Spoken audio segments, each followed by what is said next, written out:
भक्तों, जय मां कालका, हर हर महादेव, घर घर महादेव।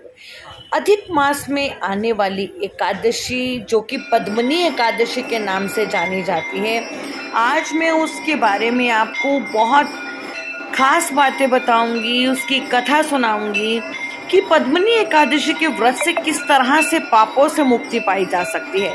पद्मनी एकादशी का व्रत रख के कैसे माँ लक्ष्मी को पाया जा सकता है, क्या दान करना चाहिए, क्या पुण्य करना चाहिए, क्या विधि है और कैसे दान स्नान करना है, कैसे उत्तम भोजन, किस अन्न को खाना चाहिए। और इस एकादशी को कमला नाम भी कहा जाता है, कमला नाम से भी बहुत प्रसिद्ध है ये एकादशी। तिथियों में उत्तम तिथि पद्मनी एकादशी। ब्रह्म मुहूर्त में क्या करें और इस एकादशी में अपने पुण्य को कैसे 4 गुना बढ़ा सकते हैं, मैं इस बारे में आपको बताऊंगी। भगवान श्री कृष्ण ने कहा है कि अधिक मास में आने पर जो एकादशी होती है उसे कमला एकादशी के नाम से पुकारा जाता है। ये विधि तिथियों में उत्तम है।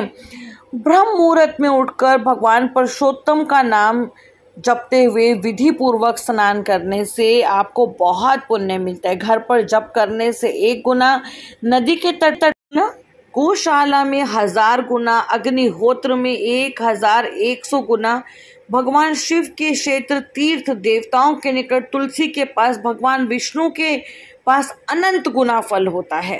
और अवंतीपुर में शिव शर्मा नाम का एक ब्राह्मण था जिसके 5 पुत्र। उसका छोटा बेटा पापचारी हो गया, घर वालों ने उसे घर से निकाल दिया।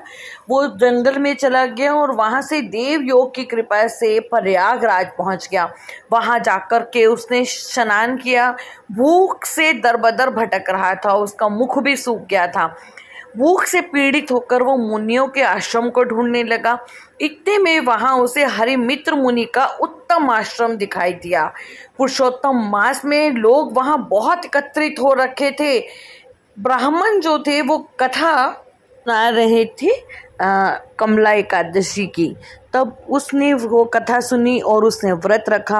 रात को स्वप्न में माँ लक्ष्मी ने उससे कहा, जो तुमने व्रत रखा है मैं उससे प्रसन्न हूँ, मैं तुम्हें वर दूंगी।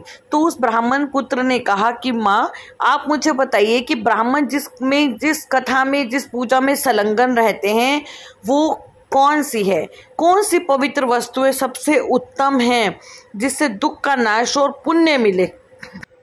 माँ ने कहा, जैसे मासों में पुरुषोत्तम, पक्षों में गरुड़, नदियों में गंगा जी श्रेष्ठ हैं, उसी तरह तिथियों में एकादशी उत्तम है। सभी देवता आज भी एकादशी के व्रत के ही लोभ से भारतवर्ष में जन्म लेने की इच्छा रखते हैं। देवगण सदा ही रोग शोक से रहित भगवान नारायण का पूजन करते हैं। तो लोग हरि का कीर्तन, हरि का नाम जप, हरि के दर्शन, हरि में ही मग्न रहते हैं, वो पापों से मुक्ति पाते हैं। दिन में एकादशी और द्वादशी हो और रात बीतते बीतते त्रयोदशी आ जाए तो उस त्रयोदशी के पारण में 100 यज्ञों का फल मिलता है। व्रत करने वाले को चक्र सुदर्शनधारी देवादिदेव श्री विष्णु के सामने मंत्र जाप करना चाहिए, जिसे श्री हरि संतुष्ट होते हैं।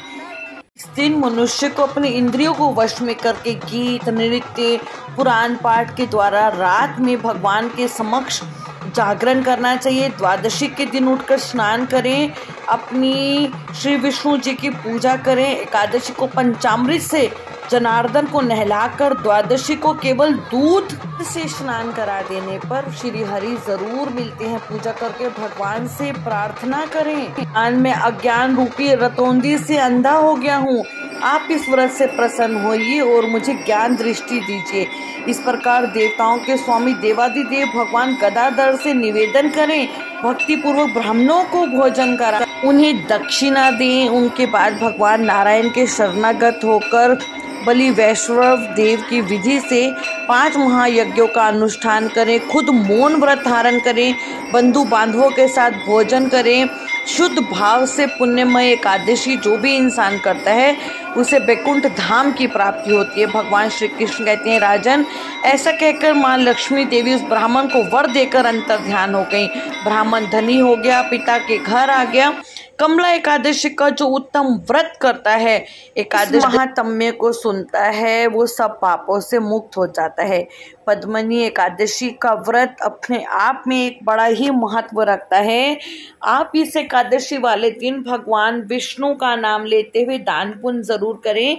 गर्मी है, प्यासों को पानी पिलाएं, पक्षियों के लिए अन्न दाने का जुगाड़ करें। मुझे सुनने के लिए आपका बहुत बहुत धन्यवाद। मेरे चैनल को लाइक एंड शेयर ज़रूर करें। अगर आप कुछ इसके नीचे कमेंट करना चाहते हैं, सजेशंस देना चाहते हैं, ये वीडियो आपको कैसी अच्छी लगी या नहीं, आप इस बारे में कमेंट करके ज़रूर बताएं।